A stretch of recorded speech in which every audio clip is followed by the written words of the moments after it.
আসসালামু আলাইকুম। আপনি মেসেঞ্জার ব্যবহার করেন কিন্তু মেসেঞ্জারে চমৎকার আপডেটগুলো আপনি জানেন না। সেই আপডেটটি হলো আপনি যদি কোনো ব্যক্তিকে একটি ছবি দেন, সে চাইলে কিন্তু আপনার ছবিটা স্ক্রিনশট দিতে পারে, ডাউনলোড করতে পারে।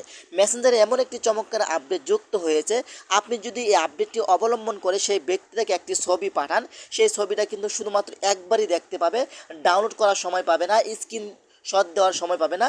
সে শুধু এই ছবিটার উপরে ক্লিক করলে কিন্তু শুধুমাত্র একবার দেখতে পারবে, 5 সেকেন্ডের ভিতরে কিন্তু আপনার ছবিটা উধাও হয়ে যাবে।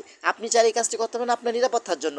সাপোজ ধরুন আমি চলে আসলাম আমার একটি মেসেঞ্জারে, আসার পর ধরুন এই ছবিটা আমি দিলাম, এই ছবিটা সেন্ড করলাম। আপনি কী করবেন, এখান থেকে ইডিট অপশন উপরে ক্লিক করবেন। ওকে, তারপর এখান থেকে দেখতে পাচ্ছেন এখানে এটা কিন্তু অফ রয়েছে, এটা আপনারা অন করে দেবেন। দেখতে পাচ্ছেন এখানে কিন্তু অন হয়ে গেছে, ভিউ অন হয়ে গেছে। এখন এখান থেকে আপনি সেন্ড করে দিবেন।